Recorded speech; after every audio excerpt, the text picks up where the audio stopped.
Good morning all. Welcome to Collaborative Contracting. On behalf of the NEC and the Institution of Civil Engineers, I'm delighted to introduce you all to today's Australasian NEC webinar. Today we are welcoming two guests to share some observations, thoughts and insights regarding the NEC form of contract and its application and performance for infrastructure delivery. The sessions will be followed by an opportunity for a Q&A and a chance for us all to share our thoughts from down under. We have over 150 people in the auditorium, or nearly 150 people planned for the auditorium this morning. And by way of introduction, my name is Matt Colton. I'm a chartered civil engineer and Director of Management Commercial and Engineering. I have the honour of representing our 10,000 plus ICE members located in Asia Pacific at Council, representing our views and managing the governance of the ICE. And I have the pleasure of being your chair for this morning. So firstly, in keeping with tradition, our institution acknowledges the traditional custodians of the land and recognises their continuing connection to the land, waters and community. I'd like to acknowledge the Gadigal of the Eora Nation, the traditional custodians of this land.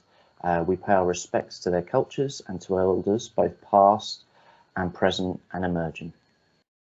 In terms of housekeeping and the order for this morning, your microphone should already be muted. If this is not the case, please mute your microphone. We don't have any ringtones or anything going off in the background. Our presenters will give their overview of the NEC form of contract, provide some examples and talk through their presentations.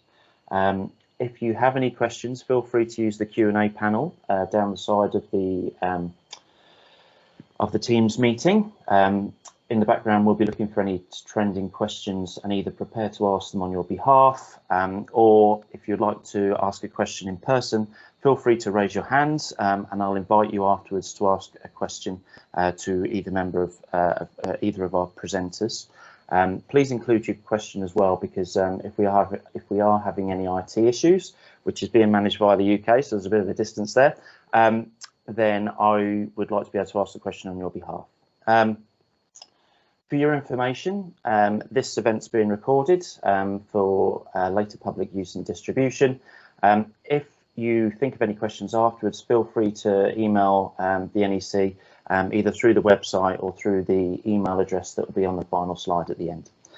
Okay, so that's the housekeeping. That brings me to introducing our presenters for this morning. So first of all, we're welcoming Peter Higgins from the UK. He's a joint founder and managing director of PD Consult, a consultancy organisation which provides strategic advice and contract procurement and management and dispute resolution services to the construction industry. Much of Peter's current work is advising international funding agencies and major public sector clients on procurement policy and implementation. He recently worked with Sydney Water and their lawyers, helping to implement NEC4 on their Partnering for Success initiative. Before starting PD Consult in 2000, Peter was responsible for a worldwide civil engineering work of a major UK consultancy. He has a background in civil engineering, building and landscape, with experience on a wide range of engineering projects in the UK, Africa and the Middle and Far East. Peter led the teams preparing the NEC form of contract and guidance as its chairman. He was the chairman of the NEC4 contract board, which takes professional and technical responsibility for the NEC contracts and any advice surrounding those. Secondly, I'd like to welcome David Winolin. David is a partner with HKA, the world's leading construction claims consulting and advisory business. He leads HKA's advisory business in the Oceania region, through which he has been responsible for pioneering significant improvements in projects and programme management practice for more than a decade. He specialises in major infrastructure investment. David's career has spanned public and private sectors, and he has advised on some of the most significant infrastructure projects in Australia and the UK. David is at the forefront of collaborative contracting in Australia, and HKA as a lead partner for the NEC contracts in Australasia. David recently supported Sydney Water to embed the principles of Project 13 in its market-leading Partnering for Success initiative. Project 13's first international early adapter. This will help move the business from a transactional business to a more collaborative and sustainable one. So without further ado, that gives me great pleasure to welcome David to the stage. Over to you, David. Great, thank you, Matt. Good morning, everybody. Yes, I was just listening to that introduction from Matt there, and I think that Sydney Water may crop up a few times, but we might change it up a bit and not just talk Sydney Water today. So as every presentation about infrastructure in Australia starts with at the moment, I thought I should probably start off with the obligatory Everest graph of infrastructure investment. And the reason I put this up is I thought I would set some context around the Australian landscape, and then Peter can provide some sort of domain expertise around NEC and NEC as a form of contract. And what we recognise is that the conversation today is very New South Walian centric, because we're talking about how NEC can support the 10-point plan. We recognise there's some people on the call today from across Australia and New Zealand. And I think so. Although some of the comments today are very New South Wales specific, they are equally applicable to other states and territories within Australia, and also to the New Zealand and Asia Pac landscape. So take it in that context. So if you cast your eye to the excuse me, the right-hand graph there, you'll all be familiar with this Everest of infrastructure investment, and we recognise that there is an awful lot happening in the market. And the blue area, though, for those who aren't initiated in this, is the New South Wales infrastructure investment pipeline. And if you look at the left-hand end, the previous 10 years, frankly, not that much investment occurred in New South Wales or many other places other than WA in the infrastructure space. And we're now in the foothills before we get to the main ascent of climbing up this infrastructure curve. And so we recognise that there's a lot going on, but there's still an awful lot more to come. So there's still a prime opportunity to change. And just because we're sort of going through the midst of this infrastructure boom or this new normal, then that's not to say we shouldn't be looking at how do we do things better. I guess that COVID will have an impact on this investment curve, and we've got a couple of state budgets to come over the next couple of weeks, which might see a flattening of that curve or a change in that curve. But I think what's irrefutable is there is a need to do things differently or better to really support this unprecedented level of infrastructure investment. So we can have the next slide, please, Cheryl. So what we recognise is that we've given talks around this subject for a while now, and in the early days, as I said before, not much had actually happened in the New South Wales environment. But what we're starting to see now is that actually a lot of the big infrastructure investments are coming to fruition and have now been delivered and been commissioned and are operational. And I think what we can look quite honestly to say, and I think it's important to sort of take my comments in context, that there's no criticism here. It's not easy to deliver major infrastructure works, and it sort of goes with the territory that they don't always go to plan. And what we've seen with some of the biggest investments to date in New South Wales is kind of this mixed level of success. So at the top left-hand corner there, you've got Sydney Metro Northwest, which was delivered on time and $1 billion under budget, which is probably the exemplar from a state perspective. Now, again, that's not to say it was without its challenges, but that's top of the class. And then you look at the connectors, WestConnex and NorthConnex, both excellent products and have done a phenomenal job of I guess, changing the landscape, but they were not without their challenges. And then you look at the kind of well-documented case of Sydney Light Rail, which was both over time and over budget, which has obviously caught the newspaper headlines around the world in terms of how sustainable is this infrastructure boom. So lots of projects in development, lots of projects in delivery, and a number have been commissioned. And I guess the report card would probably say there's room for improvement in terms of the way those infrastructure investments have both been conceived, developed, and delivered. So we can move to the next slide, please, Cheryl. So all of that stuff you already know, and you may know some of this stuff as well, but I think it's really important to recap this in the context of today's discussion. And I tend to use a bit of hyperbole, but there's some strong language. But there's a definite growing consensus that the model for infrastructure development and delivery is broken. Now, those are strong words because, again, we know that it's not easy to do these things. But whether it's New South Wales or Australia or Asia Pac or the UK, there's this growing conversation that the way that things are done within the infrastructure space is not optimal. So there's definite room for improvement. And there's a body of evidence to really support this bold statement about the model being broken. And I just want to talk you through some of these items just at a really high level, again, for context. So these are deliberately tiny graphs, but if you go Googling, you'll be able to find some of this data out there. So the first one looks at productivity, and what you'll see there, and it is alarmingly small on this screen, is that what those lines show is the change in productivity, the growth in productivity for various different sectors over the last 30 or so years. And the grey and turquoise lines at the top are around production and manufacturing. What we recognise is that those have been real stellar sectors for growth in productivity over the last 30 years. And bubbling along at the bottom is that red line there, which is the construction sector. And once you have a closer look at the slide, what you'll see is that actually it's pretty much nil growth in productivity for construction. And the only sector that's been sort of mirroring the construction sector in that space has been agriculture. But over the last few years, agriculture has really embraced technology and digital and has really started to see this uplift in productivity within their sector. So unfortunately, we're passionate about the infrastructure and construction sector. It's from a productivity point of view, it's the worst performing in this class. This is UK data, but every infrastructure body or an infrastructure owner we talk to around this country recognises that graph that being consistent. And IEA and the National Cabinet have kicked off a body of work to look at how do we increase productivity in the construction sector.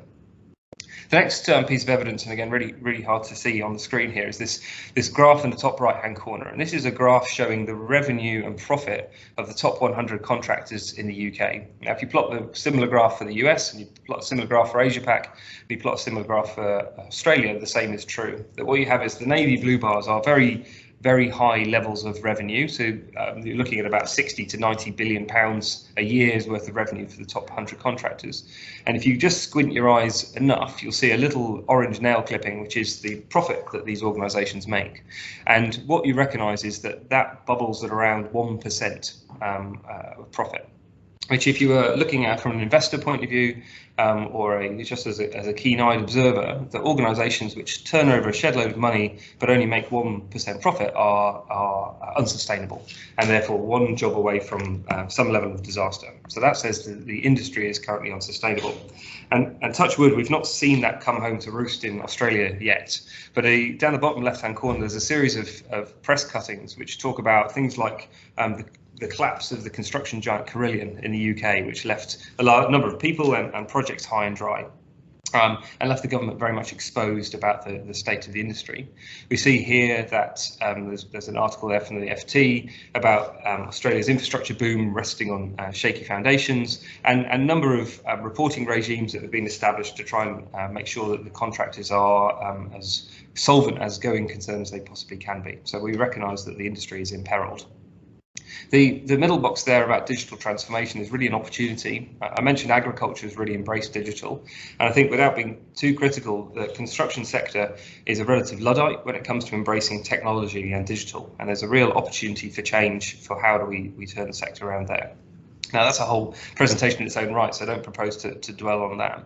But a lot of the data I've talked to sort of really substantiates the fact that something needs to change and we could do better. And there's been a sort of a background conversation about the need for this change for a number of years now, which we've been party to. And over the last few months, there's been a number of industry-led reports which are really pulling for reform. So I'll call that three, but there's many more. So there's the Roads Australia Procurement Reform Initiative. There's the Consult Australia recommendations for the Australian Infrastructure Plan, and there's the Australian Constructors Association call for a more sustainable industry. And I'll let you pore over those in your spare time, but pretty much they're all saying the same thing, is that the model isn't working and there's a real need for change.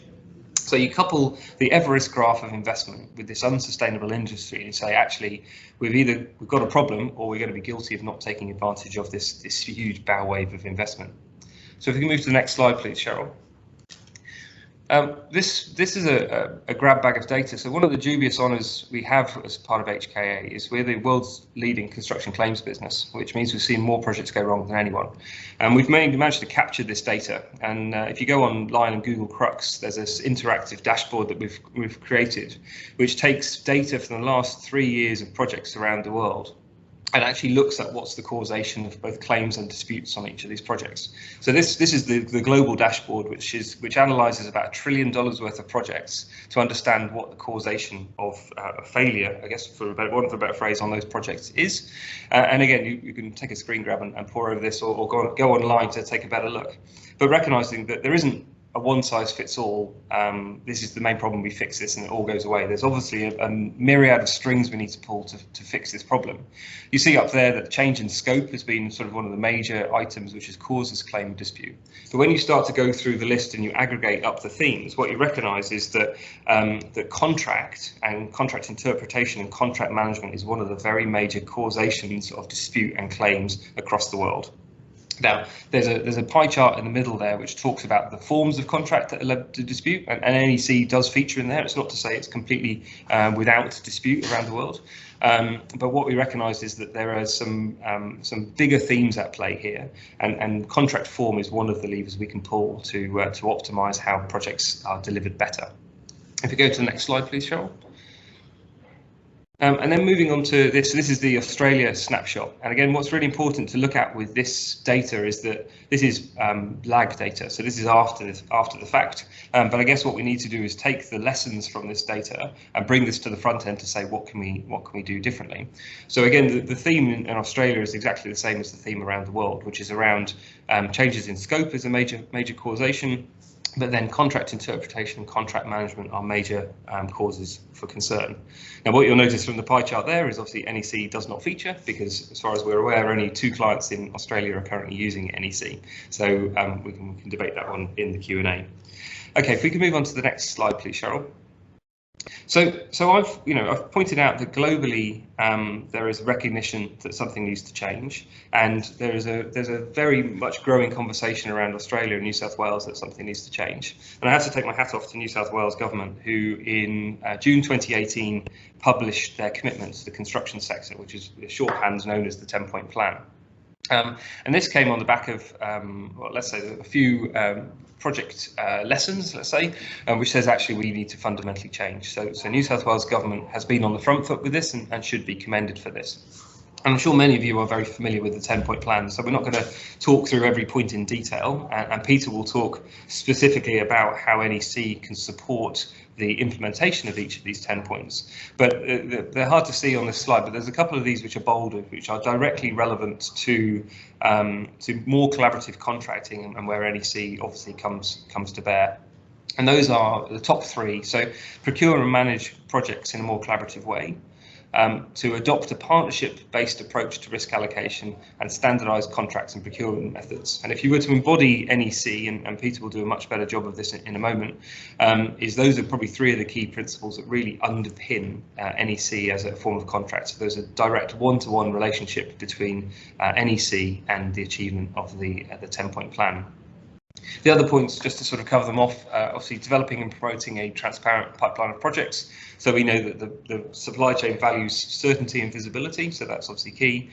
Reducing the cost of bidding, although that NEC doesn't have a huge bearing on this, what we know is that for a long time, New South Wales and Australian governments have been trying to entice overseas players to come into the Australian market to service this boom. One of the conditions to entry is really understanding the local landscape, and having a state or nationally specific contract is a challenge there. So if there is a uniform version of a global standard contract like NEC, then obviously that has some benefits to overseas contractors coming into this country. 6 is around a government policy on bid contributions, which is sort of peripherally related. But then 7 and 8 and 9 are directly linked to NEC again. So monitoring and rewarding high performance is key, improving the security and timeliness of contract payments, and improving skills and training. And Peter will touch on this. But one of the things to be really aware of with NEC is this isn't a bottom drawer contract. This isn't, lots of people talk about, you get the contract right, you put it in the bottom drawer and you never look at it again. NEC is the complete opposite of that. It actually requires active contract management, and it requires competency and capability both on both sides of the equation. So actually improving skills and training in the contract management space is a real critical enabler for NEC. And then 10, something that we will stand behind, is around increasing industry diversity. So I won't talk through how NEC addresses each of those points. I just want to sort of make sure we're all aware of what sits within that action plan. If we just click one slide forward, please, Cheryl. So what we recognise is in June 2018, the government issued the commitment. 2 years later, they've done a status report to say how are we going against this, and I guess I'm trying not to be critical, because I guess that we're on a journey and it's progressing. So when you read the progress report, what it says is that a number of projects have listened and considered the 10-point plan and have taken a number of steps to enact some of those recommendations. What I'd say, however, is that the change is not universal, and I think what some people have chosen is they've taken some of the items and cherry-picked them out of that 10-point plan. So there aren't actually that many that have gone all in to say, right, we're fundamentally changing our model to say this is how we're going to honour the commitment. But again, it's steps on that journey. So there's one client that I'm aware of who's really bucked the trend in terms of actually moving forward with collaborative contracting and really embracing the 10-point plan, and that's Sydney Water. And there's been an awful lot of talk about the Sydney Water model, so I won't dwell on it in too much detail. But if you're interested, there's a lot of stuff online to really understand what that model is. Cheryl, if you could move forward to the next slide. I just want to talk about Sydney Water's partnering for success at just a really high level. And the reason I talk about this is because it's probably the exemplar in the local market in terms of having done its homework to work out what best practice looks like, and then really being bold in terms of fundamentally changing its model to do something better or best aligned to global best practice. So Sydney Water proudly is the first international early adopter of Project 13, which is the recognised industry best practice coming out of the UK, and it's and tellingly for this conversation is the first organisation to adopt NEC 4 as its form of contract. And Sydney Water hasn't just lightly adopted NEC 4; it's gone all in, and it's accepted or taken up NEC form of its standard form of contract for all of its capital works. And so I'll spare the lecture on P4S itself, but just to say that the thing that's unique about this, or a few features which are unique, is that P4S is a fully integrated enterprise model, and that's predicated on the basis that you have 3 regional delivery consortia bound to deliver all the capital. So design, construction and maintenance works and FM works in a particular region for the next decade. And those features are really important because what we found in the 2 years it took to design the model and to engage with the market is that long-term certainty is a really key factor in providing stability and driving change. So when we started to look at what's the optimum form of contract for this P4S model, we started to look at, actually, we need a paradigm shift in the way that works are contracted. So if you go forward to the next slide, please, Cheryl. This is just a bit of an excerpt of some of the work we did to try and work out what's the optimum form of contract for P4S. And so, again, far too small to read here deliberately this time, is that we looked at the available forms of contract, both within Australia and overseas, to work out which is optimum to help enable this best delivery model. We benchmarked all the major water companies in the UK, all of whom are using NEC. And then we came up with a scoring effectively to determine which was the best form of contract. And NEC, well, actually NEC 3 came out as the highest score, but actually the decision was made, if we're going to move to NEC, then let's go to the latest and greatest version, which was NEC 4. So that table on the right hand end just sort of points to some of the rationale why Sydney Water chose to move to NEC. And the first point was the fact that it was aligned to government commitments. New South Wales government had come out at the time very specifically with the 10-point plan, and actually there wasn't a better contract that we were aware of that actually helped to enable and achieve the commitment. Sydney Water has always considered itself to be an innovative client. It was it was the first alliance contract in Australia. It was the second delivery partner contract, and so this was not a quantum shift for them. It was an evolutionary step, not revolutionary.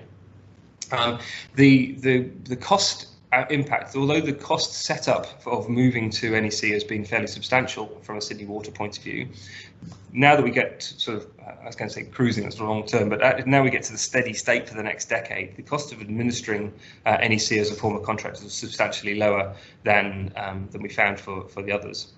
And the thing that really persuaded, and as Xavier is on the call today, he might have a point to make on this later, but one of the distinguishing features which I think tipped the balance in NEC's favour from Sydney Water's point of view was that because there is every suite of contracts available under NEC, that you can apply NEC to all of the products, services and projects that Sydney Water procures. So you have complete line of sight right the way through the supply chain, so you can move to all contracts move under this standard form.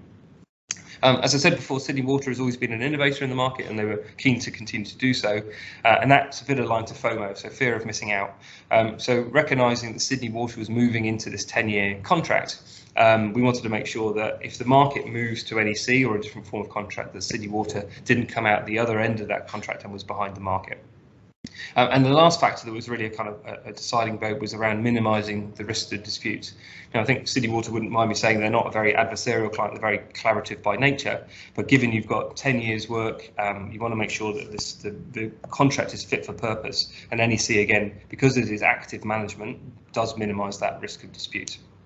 And if we go forward to the next slide, and this is, again, very high level, just to sort of talk about the NEC model that we had at Sydney Water. I won't talk on this in great detail, but fair to say that it's got an NEC4 framework contract sitting at the top, and effectively what you have is every form of NEC contract bound underneath that, which means that the Sydney Water or the regional delivery consortia can call off any services under this arrangement using the standard form of contract, which gives you a much greater degree of repeatability and similarity, and then can obviously see how those contracts wash down through the supply chain. And we can talk more about the contract model in due course. And the last slide, please, Cheryl. And I guess that it's probably good to be eyes wide open. So I'm a huge advocate for NEC, but I'm not to say it's the only solution. And it's important to be eyes wide open to say that NEC is just one of the tools, it's not the panacea. And it's really important to think that actually moving to NEC as a form of contract is actually a change process, and it needs to be managed as such. And it requires a capability shift on both sides in terms of learning how to contract manage and project manage better. And that required an intensive level of training. And this is not good for a short-term one-off project. This is where the longer-term relationship or repeat relationship is really advantageous. So I guess there's a note of caution there. But again, so the benefits are alignment with the 10-point plan. It enables collaborative relationships. It supports that industry shift. But I think really palpably from a Sydney Water point of view, it was a real clear statement of intent. If we're moving to say we are fully committed to collaborative integrated enterprise, the form of contract really needs to reflect that. And that was why one of the bold moves why Sydney Water made that. And the last point I want to make is that we've been talking about NEC for a long period of time about bringing talent into Australia and giving a contract which enables them. Talking to Infrastructure Australia last week, they actually saw it from the other way, that actually if the Australian contractors really start to embrace and work with NEC, there's an actual opportunity for AU contractors to go and work internationally. So it's actually a two-way street, that, and I think that's really important to understand. So that's a bit of the context around NEC in the Australian context, but to get into the specifics about what NEC is and how it aligns to the 10-point plan in more detail, I'll hand over to Peter.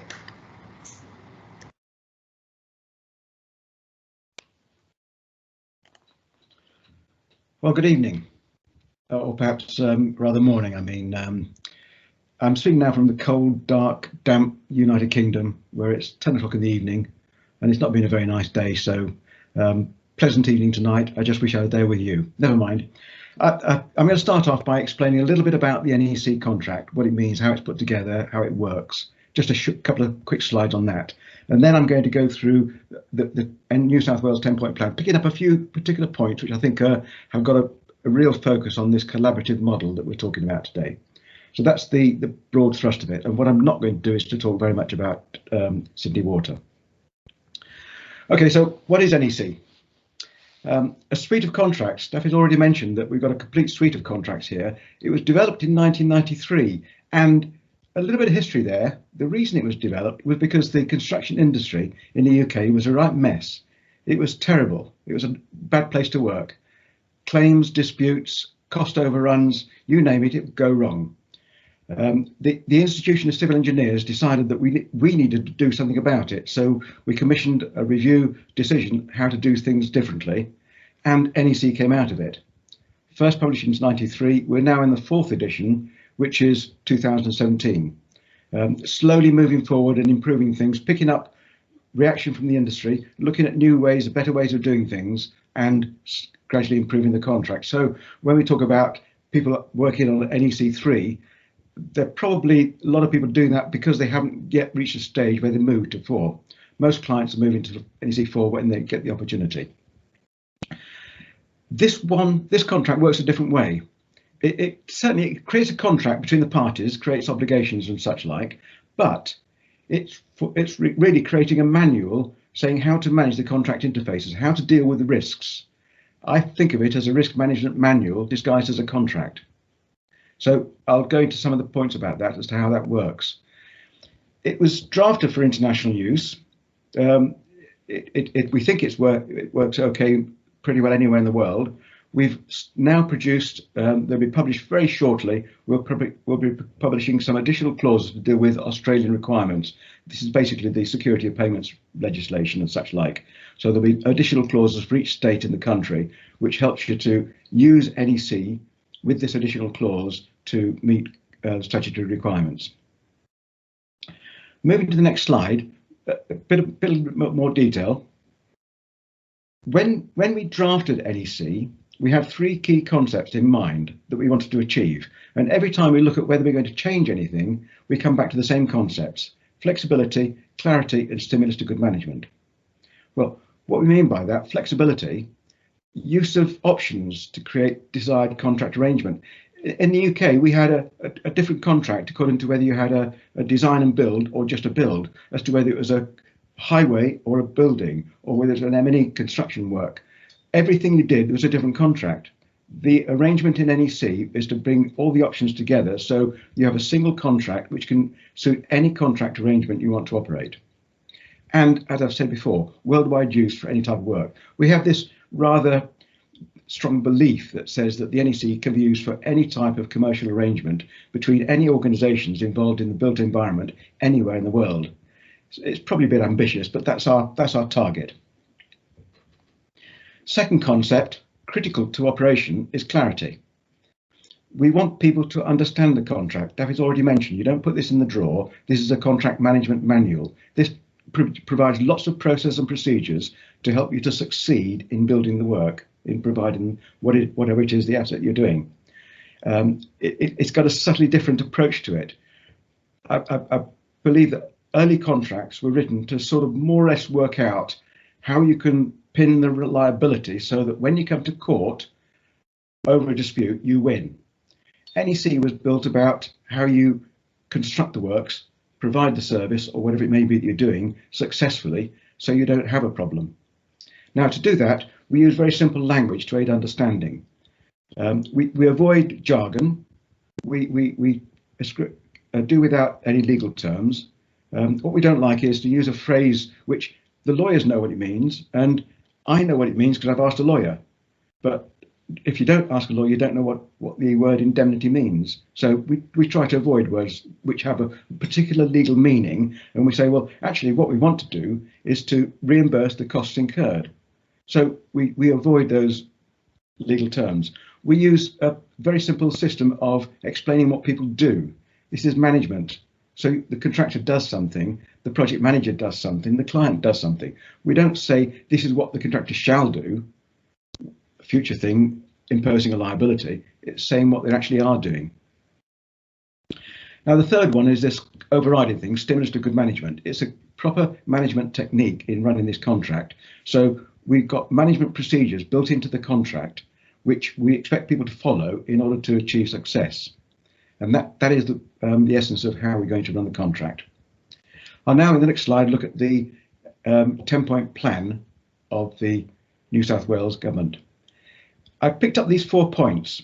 David's been through the 10. I think these 4 here, I can highlight how the NEC works towards helping you to achieve them through the collaborative arrangements in the contract.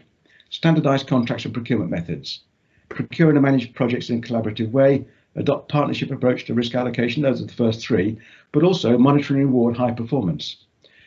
As well as those 4, though, there are every one of those points is picked up in a note that's been prepared by the NEC saying how to use the NEC suite of contracts to achieve the 10-point commitment in the construction sector. So there is that publication, it's available, you can get it from the website and details will be available later exactly where to go to get it.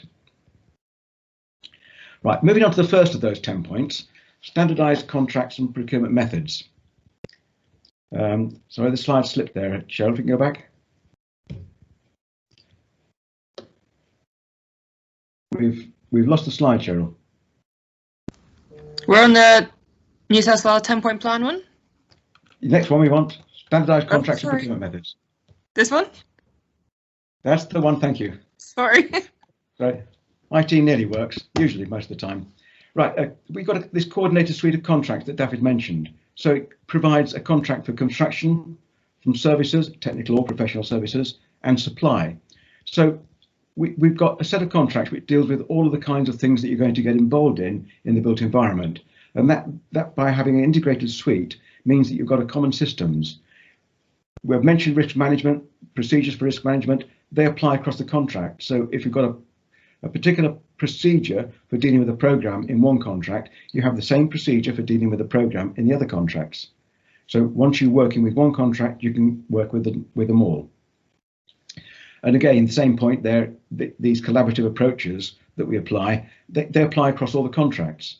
So that helps any client who's looking to operate a wide range of services and goods and construction can use the contract knowing that they've got a standard way of working across all of their range of operations.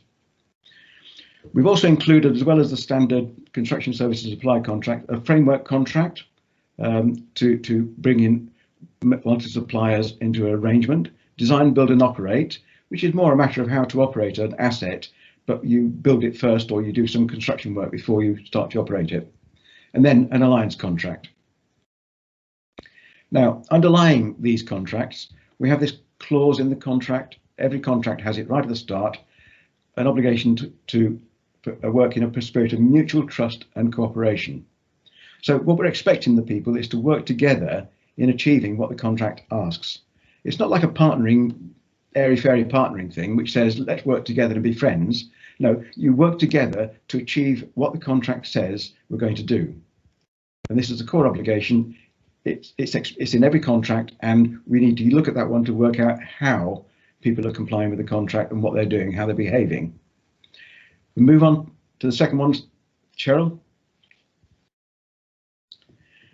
Procure and manage projects in a more collaborative way. Well, this is the strength of the NEC. We start off with the accepted program. Now, programs used to be used primarily as a tool for helping you to put in claims. You put in a program to show what was intended, and then you use the program to show how you were disrupted, and therefore you're due an extra few £1 million for disruption and delay costs. NEC works in a different way. The program is put in early, ideally before award, but if not, shortly after. It's showing what your contractor intends at the time. Now, the program is regularly updated. We update it to show what's happened so far, and it will show what's left to be done and when it's going to be done. And each time it's updated, the project manager has to look at it and say, yes, I'm happy, I understand that it complies with the contract, it meets all the requirements, that's accepted. So we have this concept of accepted program. We can have a period within the contract, say monthly, for example, where you would replace the contract every month, put a new one in, showing what's happened so far, which means that you've got an as-built program being created as you go along, and you've always got a current program showing what's intended today, not what was intended back when you awarded the contract 12 months back, but what you intend to do today. So the program is useful because both parties are involved, client and contractor are both aware of the program needs. It shows what the contractor is going to do. It also shows what the contractor needs to be given by the client or the project manager, whoever, in order to achieve the requirements of the contract in timing. Now, a second one, a really critical one, is early warning. When this was introduced, it was a novelty. I mean, I think a lot of contracts now have picked it up. Even FIDIC have brought it in, which surprised me a little bit. I remember a contract I worked on some years ago, which I was advising a consultant who got corped because they'd made a mistake in the site investigation and misinterpreted the rock. The contractor was aware of that. He brought the wrong equipment to site in order to drill through the rock that the contract indicator was there. And then started a drill and then found it didn't work and went to the client and said, what do you want me to do? Big claim coming. Now, that doesn't work on NEC. There is an obligation, a requirement for both the project manager and the contractor to tell each other whenever they're aware of something which is going to go wrong, a problem with cost, time or performance of the work. Anything that might be a significant risk has to be brought up and notified, and then the two get together, the project manager, contractor, work out what you can do to avoid this problem. How do we deal with this risk? How do we avoid it completely? Or if we can't avoid it, how do we mitigate the effects of it? What is the best course of action to take in the interest of the project, bearing in mind what everybody's got doing on the contract? They will then make a decision as to what action to take and go and do it. So you're looking at risks in advance and dealing with them in a way which will hopefully minimise the impact both in time and cost, or even where there's a performance problem in the future, dealing with that early before you find there's a difficulty. Now, the next one is multi-party collaboration. Maybe you've got a contract where you've got several contractors working on the same project. They've each got their own contract with the client, and we've got this thing that the lawyers call privity of contract, which means those contractors don't really talk to each other. They only deal with the client, and the client has to sort out the interfaces. Well, we have an option in the contract to bring in this multi-party collaboration, which requires all the contractors involved who've got that clause in their contract to work together in the same way, looking at problems. So if I'm a subcontractor dealing with a particular aspect, and I can see there's something going wrong which is going to impact on a contractor on an adjacent site, I'm required to give a notice saying there's a problem. That problem then is dealt with, but there's this level of collaboration between all the organisations on the site who've got this contract arrangement. Now, the one we've introduced in the 3rd edition, early contractor involvement. This is a real collaborative approach in terms of getting together between a contractor and a client very early on in the project, before the design detail is complete, before the costs are finally worked out, before the programme has been fixed. They have a stage when they work together, developing the bits and pieces, making it all fit together, working out what's going to be done, and then agreeing the cost, the time, impact of that finally decided and approved system. Now, it does make a big demand on the client and on the contractor, because they're in a position of having to work out a way of what process you're going to use to agree all this. It can't be a negotiation. That just doesn't work. It's got to be a process followed to get to the right answer. So you need to work on that one. So there's a lot of work involved in getting it to work properly, but it's a useful tool for working together, collaborating to get your project working better, so that when you start construction, all the planning's done, all your construction abilities have been dealt with, all your issues have been ironed out up front, key risks have been removed. So you've got to the state of construction, start of construction, and you're in a head start. You're unlikely to have any serious difficulties in construction. So that's quite a positive approach, I think. Now, moving to the next one, the next approach, the next slide, partnership. Sorry, we've gone backwards again, Cheryl. We want the one which is, that's the one, adopt partnership approach to risk allocation. Risk allocation used to be very simple. Give it to the other party. NEC works in a slightly different way. It allows you to choose the best way of allocating risks, and you can do that by choosing the main option in the contract, and that can range from a firm price. I hesitate to call it fixed price, it never is fixed. A firm price at one end, through to a bill of quantities, through to a target, through to a cost reimbursable, through to a construction management type approach. You can have any of those options you work. You would choose the option which best meets your need for this particular contract. But the target share option, which again wasn't available in many contracts when we started, is a simple way of getting both parties to work together, collaborate, because they've got the same objective. The client pays the contractor the cost of doing the work, and that cost is calculated and measured in a way specified in the contract. The cost is paid and then the share of a saving or excess if an overrun is paid out, shared between the contractor and client. So if there's a saving, the contractor gets extra payment. If there's a overrun, the contractor has to pay the client some money. So both parties are actually working to achieve the same objective, which is to minimize wasted cost.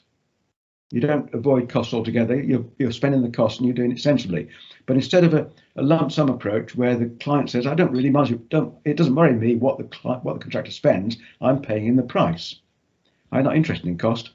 Or you get to the other end on a cost reimbursable type of arrangement where the contractor says, I'm going to get paid cost. It doesn't really matter to me how much it costs. In this case, both client and contractor are motivated to try and work together to keep the cost down to the minimum. And what I call wasted costs.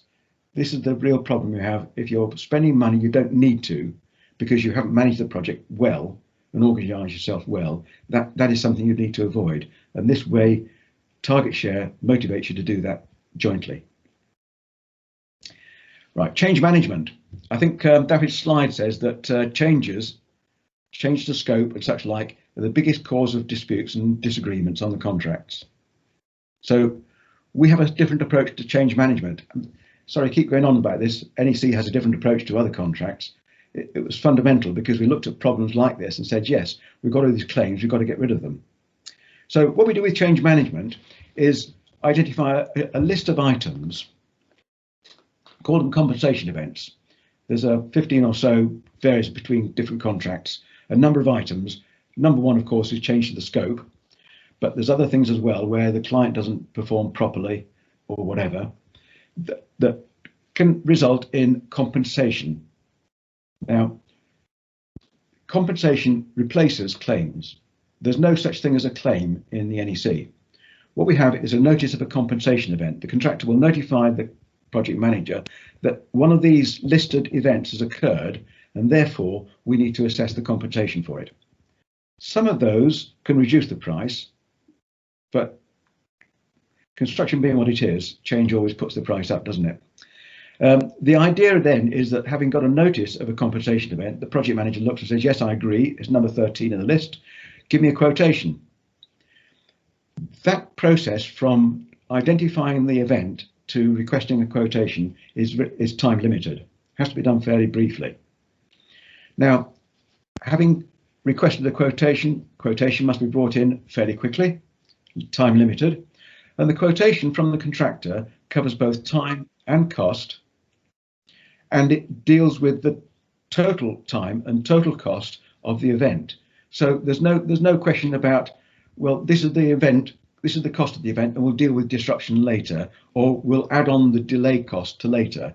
The disruption cost, the delay cost are included in that price that's put forward, together with a program for the work. So we don't have a claim for payment. We don't have a claim for extension of time. We have a single compensation event claim request, which covers a quotation, covers all of it. Having dealt with that, the compensation event is hopefully agreed. Once it's agreed, it's implemented, and then it's never looked at again. Now, again, a point about this one, cooperation. Once the compensation event price has been agreed, that changes the target. It's never looked at again. The contractor's motivation now is to minimize the disruption, minimize the delay caused by this event. So again, they're working together to try and achieve the same thing, keep the cost down. Of course, it may be that you don't agree the event. The contractor thinks they should have a lot more money or a lot more time than the project manager believes. In that case, the project manager has to make a decision, has to be able to justify the decision. And if the contractor doesn't like it, we have a dispute procedure to deal with it. Now, again, we've tried to make the dispute procedure friendly in terms of getting it resolved quickly.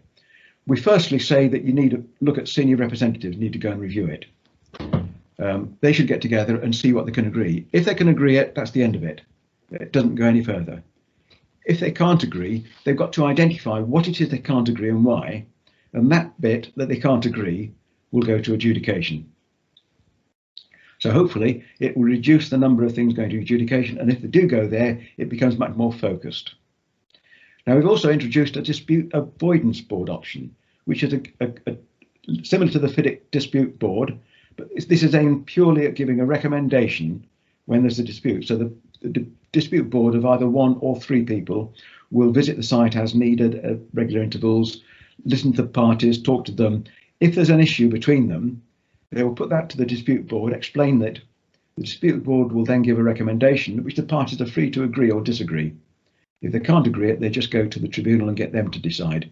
But hopefully the dispute board, having got the wise man looking at it, the wise person looking at it, will decide that is a sensible answer. Let's stick with that one rather than going somewhere else. Next slide, please, Cheryl. The final one I've got here is on monitoring and rewarding high performance. We're looking at incentivising cost and time savings, looking at incentivising performance improvements to motivate cooperation in achieving these things. So firstly, we look at savings in cost of whole work or whole life cost. We've got both in there. Maybe the construction cost can be reduced. Maybe the whole life cost, we can identify a way of saving over the term of the use of the assets and saving. The cost savings in that will be shared between the client and contractor. Maybe there's some need for time reductions. You can include a bonus for early completion in the contract if finishing time early is of great value, or it may be your time priorities change in the contract from the client's point of view. They want to come faster. Let's discuss and agree acceleration cost and share the benefit of that. Key performance measures, incentives to achieve or improve on a target, monitor it, take action if you're not going to hit it, and you can include an incentive payment if you do achieve the target or improve on it. So final slide then, please, Cheryl. Just moving on to a summary. Collaboration under the NEC is covered. Firstly, we've got this mutual trust and cooperation built into the contract. It underlines what we're doing in the contract, working together, cooperating to do things. We've got procedures in the contract saying this is how you manage the contract in a collaborative way. They help the parties to come together to sort issues out, decide what we're going, and collaborate in doing it. We think the whole of this together can help to deliver New South Wales 10-point plan. That is the end of my presentation. I think we move over to questions now. I hand back to Matthew. Good evening all. So I think we've had a couple of questions come through. So the first one, we had a comment from Ian Stewart originally, but the first question that came through is from Patrick Ditchfield. And the question is, how does the NEC reconcile the situation where one of the parties refuses to accept the other's programme? I think potentially that's dispute board, Peter, but Peter, would you like to comment on that? Well, the approach in NEC with mutual trust and cooperation. So if one of the parties refusing to accept the programme, I presume by that we mean the project manager, since they're the party that's got to accept it. If they're not accepting it, we need to find out why. And I think if you've got a difficulty with that, then you very simply need to escalate it, as the phrase going. You need to raise it and say, well, there's a problem here between the working arrangement between the parties. If you can't solve it simply, then yes, there is a dispute mechanism. It goes to senior representatives, because at the end of the day, if you've got a problem that the contractors, person and the project manager can't see eye to eye on something, then one of them is getting it wrong. The whole point about solving disputes is to avoid them as far as you can.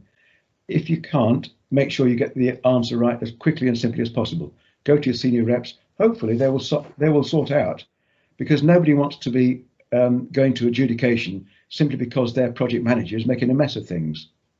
So I think that's the way I would deal with it.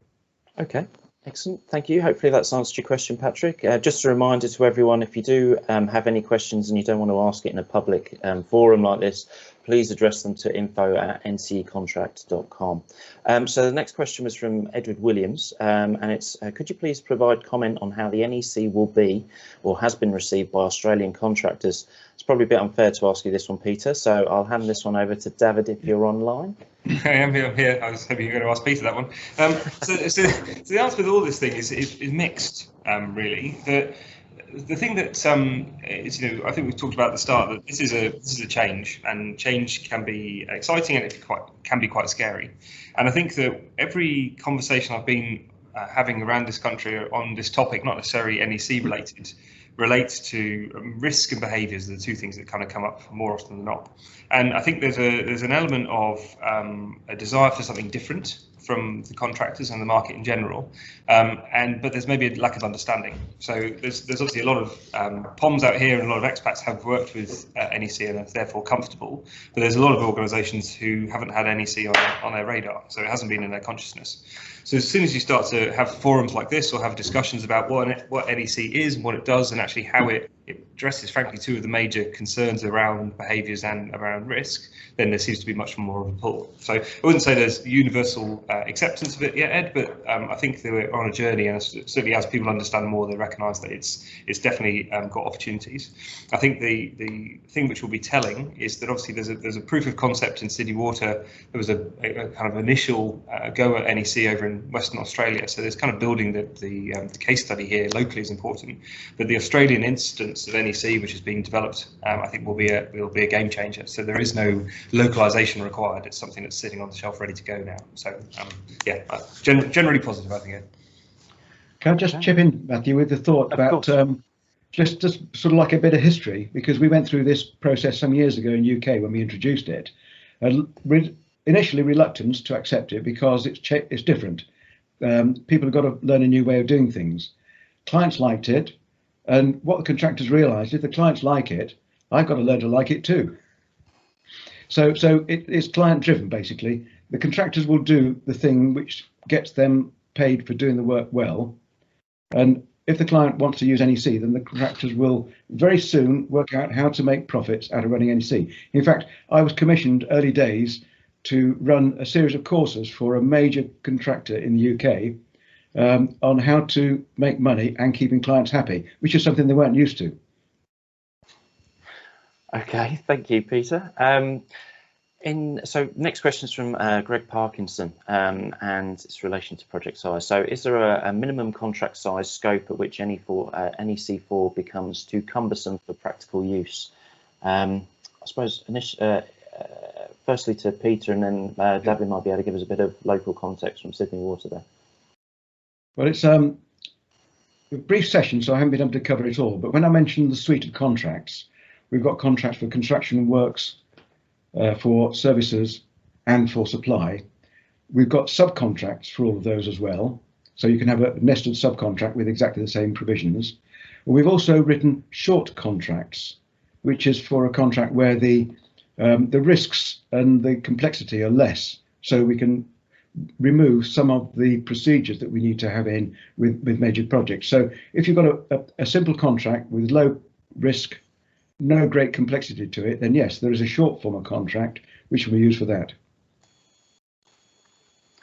Okay, excellent. David, do you want to talk about your experience at Sydney Water? Yeah, I guess it's just building on Peter's point. Really, is that there's an option for projects great and small. So I think there's no project too small. I guess the challenge from an Australian perspective is that we recognise that embedding it in City Water, there was a fair degree of training and familiarisation required both on client and deliverer side, and so therefore, if you're going to sort of go down that route, then being clear that you are capable enough to actively manage the contract is really important. So that's probably where the value judgment comes in to say, is the training cost and training effort, does it warrant it for the size of the project? But certainly once you've got the capability established, there's absolutely no limits on how big or small. Okie dokie. Right, the next question is from Jason Dunn, and for those of you may be aware that we've got another session tomorrow focusing on comparisons between GC21 and NEC, but his question is down that line, which is what are the defining differences between GC21 and NEC? Who wants to pick up that mantle? In a nutshell, tomorrow's presentation. Yeah, tomorrow you'll find out all about it.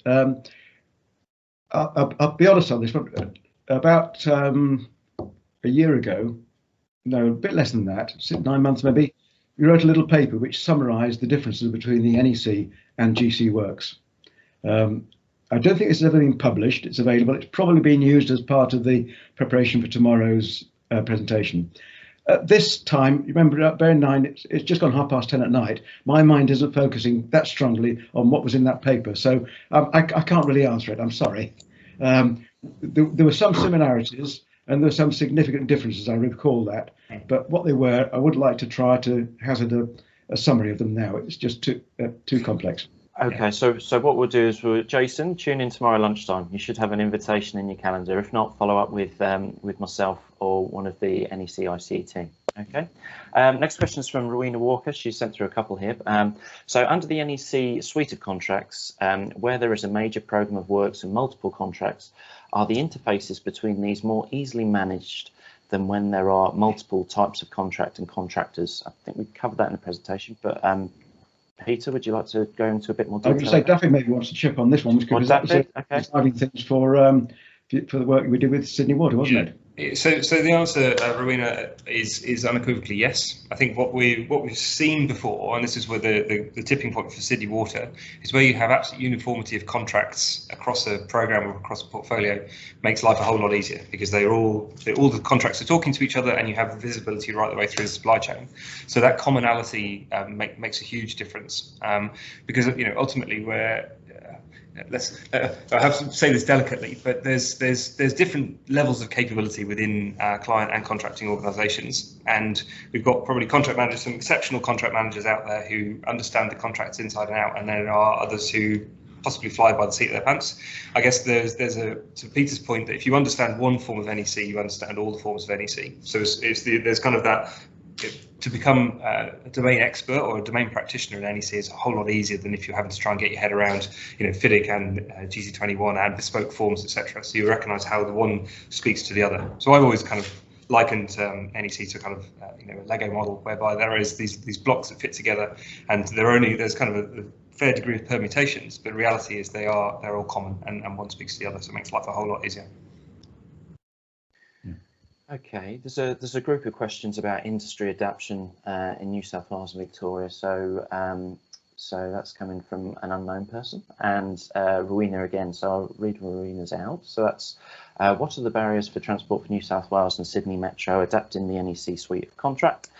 Given Peter and David's comments that it will help deliver the 10-point plan. Indeed, what is Treasury and RNSW's view on broader agency adoption, and that can be applied across Australia, New Zealand. Who wants to take this one? David, you're smiling.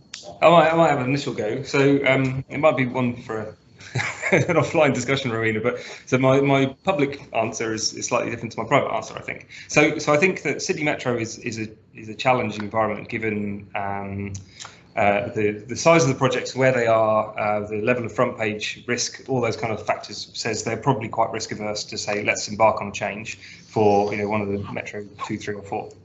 So I think Metro is probably too far gone to change it. That's not to say we haven't had conversations. I think Transport for New South Wales, there's a really compelling case for why they should move to this. There's been some really positive, enlightening conversations I've had within the cluster, and there's been some quite frustrating ones. And it comes down to the reluctance to change, ultimately. There's some people who don't think that the GC21 is particularly bad or particularly broken, and they think that the latest rewrite of GC21 makes it a collaborative form of contract. Now, I have a particularly strongly held view that it doesn't, and just saying collaborate doesn't make it a collaborative form of contract. So I think it requires a little level of bravery, and there's challenges. We're delivering this mega pipeline of work at the moment, so to change form of contract some way on that journey takes bravery and a level of risk aversion. The challenge we're seeing is that, also the opportunity I guess we're seeing, and Peter sort of talked about this, is that you need at least 1 or 2 or 3 first movers. So the big quantum shift in the UK happened when I think it was Crossrail, the London Olympics and Heathrow all moved to NEC at the same time. And so you have 3 mega projects moving at the same time. That necessitates a change. We've had Sydney Water as the first mover. There are some other clients who I'll spare their confidence on this call, who are keen and eager. And if we can get this bow wave of change happening, I think people will start to move. But people tend to be a little bit like sheep, so I think we do need to make sure I'm getting the first followers. In terms of the wider conversation, there's Infrastructure Australia is kicking off a body of work which we're very proud to be helping them with, looking at how do you improve the innovation and productivity agenda for Australia. And one of the things they're looking at within the kind of lines of inquiry there is well, let's say standard forms of contract, of which NEC forms part. So it is now being considered at that toppermost level through IA, and I guess the findings from that will be interesting to be able to share it. But you need to get all the stakeholders aligned and I guess convinced that they are willing to move, because it requires a level of risk, albeit it's been proven elsewhere. Yeah, I think just adding to that, Toby Durnall on the chat has just said the big change in the UK was most likely when the government mandated all their projects with the NEC. So that's a valid point as well. Sorry, Peter. The government moved there. 2 points really. Firstly, they don't mandate it. They recommend it as being a contract which is a good contract to use. But if any of the government organisations, local and national government organisations, believe another contract is the right way to go, they're entirely free to use it. They're not compelled to use NEC. And I think that what happened was that NEC was growing and getting adopted more and more in the private sector, and government was saying, well, why is this? So they did a study work. They looked at NEC and looked at other contracts and said, well, what should we be doing? Because we think, a little bit like we've been talking about today, standardising of contracts is a good thing. It'd be good if we had a standard contract. So they wanted to see which was the one that was worthwhile standardising around, compared all the contracts in use, and decided that NEC was the best one to be done then. But I think it followed from fairly wide adoption in the private sector infrastructure side. Government came on and said, well, we need to just look at this. It did make a big change then, I'll agree with that, because having then done that, other parts of the government sector took on board. But if you think about it, one of the biggest users of NEC has been the Highways Agency in UK, and they were using it well before the government said this is the contract to use. Thank you for clarifying that, Peter. I appreciate that. So last couple of questions. We've got one from Jason Dunn here, so it's to David. In your earlier slides, you showed some broad industry trends based on the UK examples where NEC has been introduced. Are there any specific examples where the stats show something different to other forms, i.e. productivity, sustainability, efficiency, etc.? That's one hell of a question, Jason. Thank you for that. I don't know is the honest answer. So I haven't come across anything which has actually got some merits, I guess. So I'm thinking that the productivity and profitability graphs, the data is hard to come by. So there's nothing I think we've got there, and I don't think NEC is really the driver of productivity. I think that's related to other forms. I think when you start to look at the disputes data that I showed with Crux, that's where you start to look at, you can get a bit more binary in terms of what the causation would be. I haven't taken the analysis to work out where those differences may be.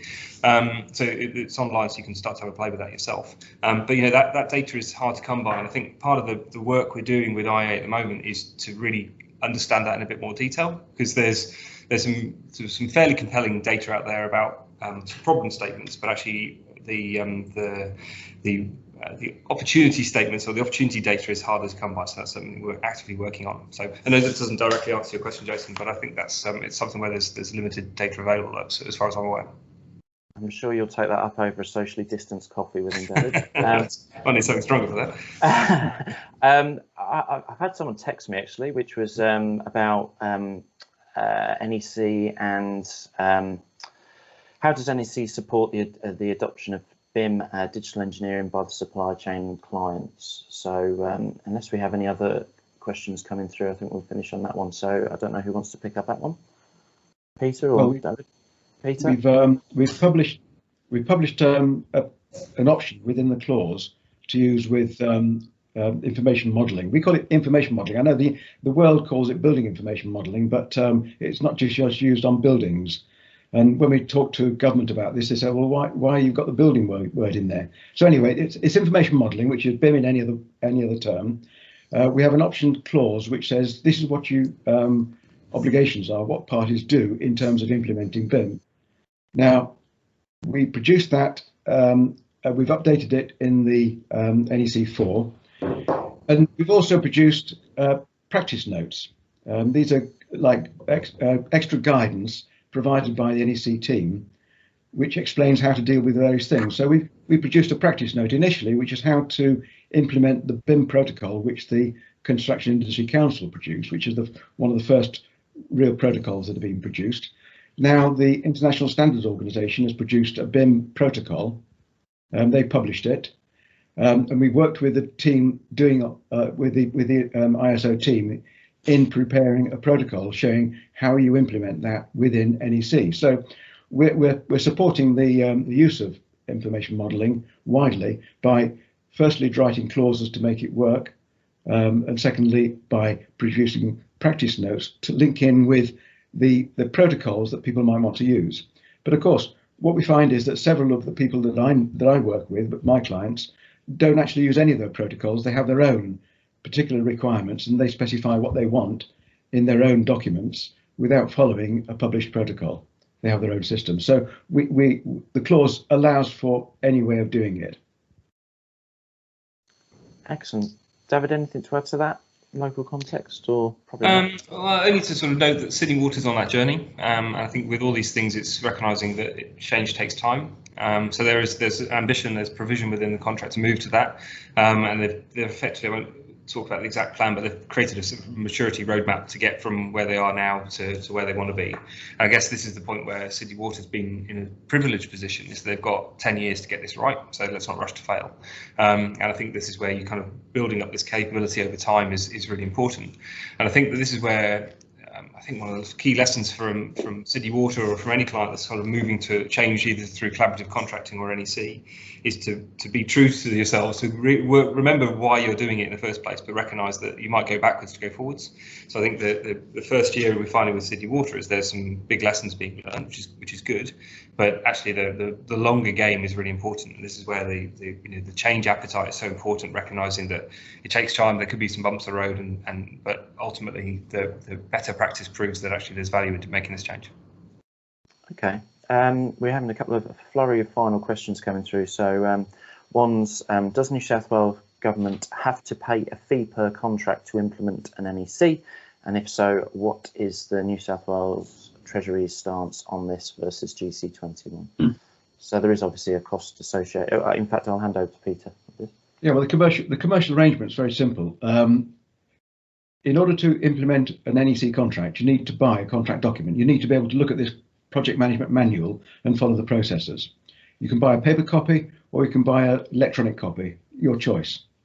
If you want to create a contract, you obviously need a copy of that document so you know what you're creating, and then you create a set of contract data. The contract data, this specifies all the bits and pieces you need to make the contract work. And then the contractor who wants to build your work has to go and buy a copy of the contract in order to understand what it is that he's been undertaking to do. So that's a simple approach. Any organisation needs to buy one copy, in theory, of the contract. Now, that doesn't actually work for major organisations. So a government organisation will normally acquire a licence from NEC, which means that nobody has to buy a copy of the contract. They've absorbed that contract cost, rather than asking all the contractors to go and buy things and everybody scurrying around trying to get documents from all sorts of places. They get a license which allows them to issue it separately. So that's a choice. It can do whichever way it likes. But that's if you like, the license arrangement is an efficiency point. It's structured in a way which means that the industry can work more effectively because of this arrangement. But you choose what you want to do. Yeah, so there's further information available on the website on that as well, and you can always contact info@neccontract.com and they'll be able to give you a bit more information there. Andrew Young has asked whether any major mining companies have considered NEC adoption across Australia. So I'm personally not aware of those. I don't know if, David, you've got anything to add there? Or... Yeah, so I won't betray any confidence, but I've certainly spoken to a few who are interested in it. So I don't think any have officially moved down that, but I guess the contracting model in the big mining firms has traditionally been EPCM, and I guess it's worked because mining businesses are very successful. Now, they are not very collaborative by their nature, and that seems to be the way that these businesses run, and that's worked fine for them. But what's been interesting is this paradigm shift that we've seen. If you look at the graph I shared at the start, which is showing that actually transport infrastructure investment's really heating up. The mining firms are now struggling for capacity themselves. So if the big tier 1s and 2s are playing in transport infrastructure rather than mining infrastructure, then suddenly the big miners become less appealing as a client. So with this kind of Australia-wide war for talent, and especially with closed borders, there's a shift required from clients' point of view to make them actually seen as a client of choice, and that was another reason that Sydney Water moved to it. So they are looking at collaborative contracting to see there's greater value to be provided, and there's enough evidence and data to support that actually collaborative contracting works. And if NEC is the form of contract to support that, happy to move to that, but they are surprisingly slow to move to that phase. So there's an educational experience going on with at least 3 of the big miners that we're talking with about this at the moment. Thanks, David. I think we have one final question from Andrew, which was, are there any construction professionals or client associations or organisations engaged with NEC to enhance the market awareness? Well, obviously it's fully supported by the Institution of Civil Engineers. I know Consult Australia are promoting it as well. In terms of construction constructors, it's supported by most of the principal constructors. Has anyone got anything else to add to that, David? I think so. In terms of the two-way street, so there are some pretty vocal advocates out there. Definitely from industry associations. As I said before, there's a number of contractors who are really keen on it. I think it's clients that are somewhat reticent to move to this because it's that kind of first mover risk, isn't it?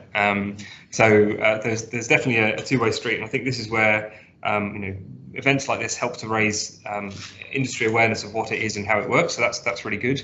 I think there's some feedback from the other way to go into NEC about how do we tailor it, and certainly the conversations we've had with Peter and with Cheryl and others about actually let's have an Australian instance of NEC is really important. So I think there's been this two-way learning for raising awareness of what NEC is and what's the advantages, and then how do we optimise NEC for use in the Australian market.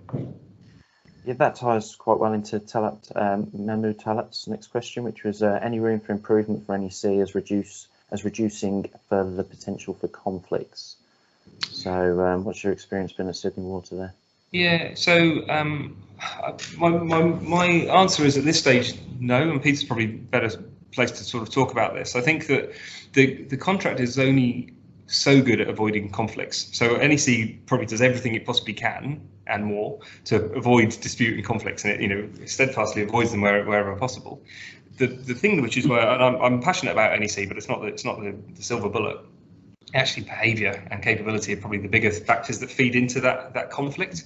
And I think this is where the real value I think is if we adopt NEC as a kind of industry standard, it necessitates an upskilling in project management and contract management capability. And if you're a much more capable client, then actually you're better suited to actually managing your interests and those of the market.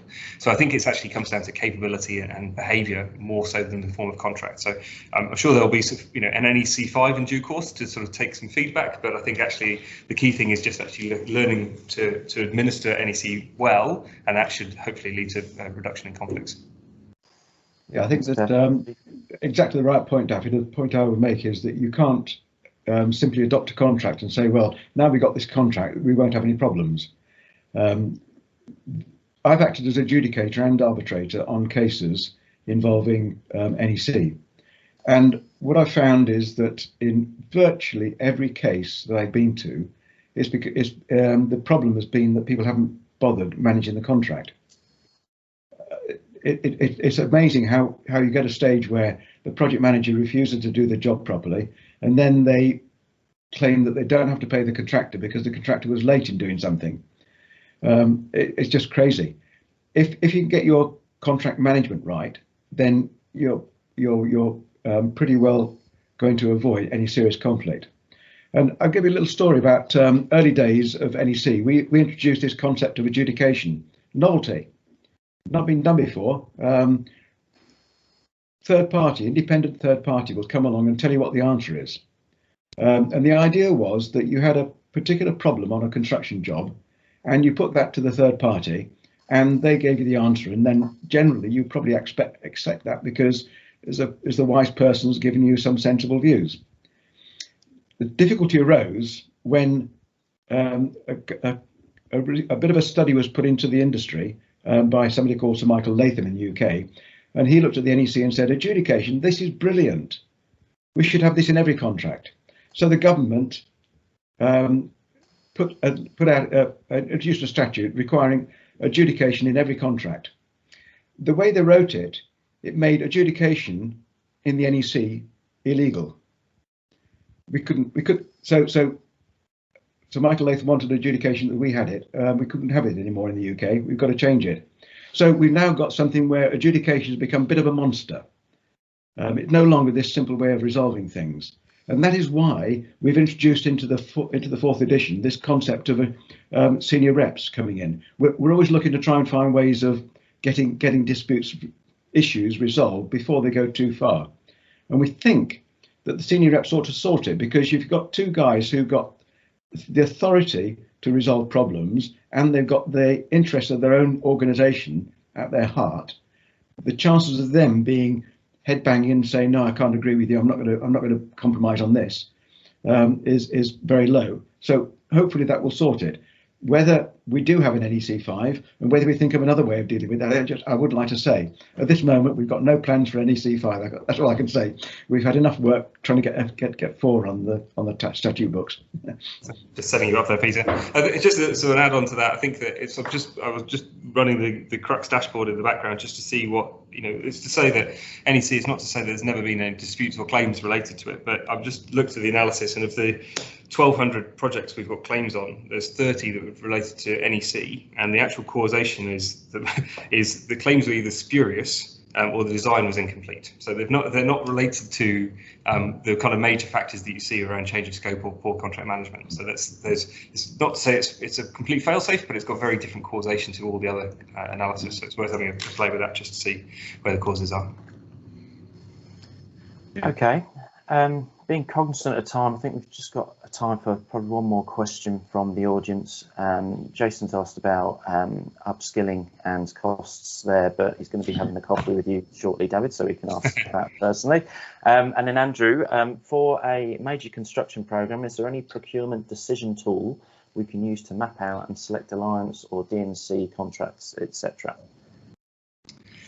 There is a document that's published by NEC. It's not comprehensive. It's not as detailed as perhaps you might be looking for, but it starts you on the process. What it does is to talk through the various ways of procuring, all the options that are there, and how they fit with the NEC family. So it will talk about whether you should be using alliance, design, build and operate, separate contracts, or bring them all together. It takes you through that and gives you a little bit of a roadmap.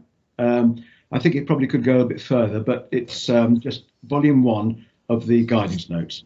So that is what we produced so far to give you some assistance in that area. Yeah, I think, can I just add to that, Matt? I think that it's a good question, Andrew, and I think that there are. If you look at the kind of discussion that people have had about alliancing before, is around here it's a bit of a dirty word, and it's probably been applied in the wrong places. So people are kind of blindly applying alliances where they shouldn't have been. And so what we're really mindful of is that NEC is obviously it's a form of contract. We've got a strong preference for it, but actually the process you actually go down to work out what's the most appropriate delivery model and then contract model is really important. And what we've seen by certain clients in the backside before is actually just jumping to contract model. So there's this 6 pillars of procurement that a colleague of mine, Andy Quincy, developed, which is a really very clear roadmap to actually work through working out actually what you're trying to achieve, and therefore what the delivery model, what's the risk allocation, and then what's the contract model. So there are some protocols out there that we strongly advise, but I guess it's managing that process to be clear what you're trying to achieve and then designing the contract model to reflect that. Okay. Okay, well, thank you all for attending, and I'll bring this to a close now. So on behalf of us all, I'd like to thank Peter Higgins. Thank you very much, who's obviously dialed in from the UK. He can head off to bed with his Horlicks now. And also to David Winowen for providing the local context and expertise. Thank you both. Thank you to the UK team for managing the IT behind the scenes. That's great. Thank you. and as I said, if for any outstanding questions, either contact David, myself, or the NEC contract team, which is info@neccontract.com, or contact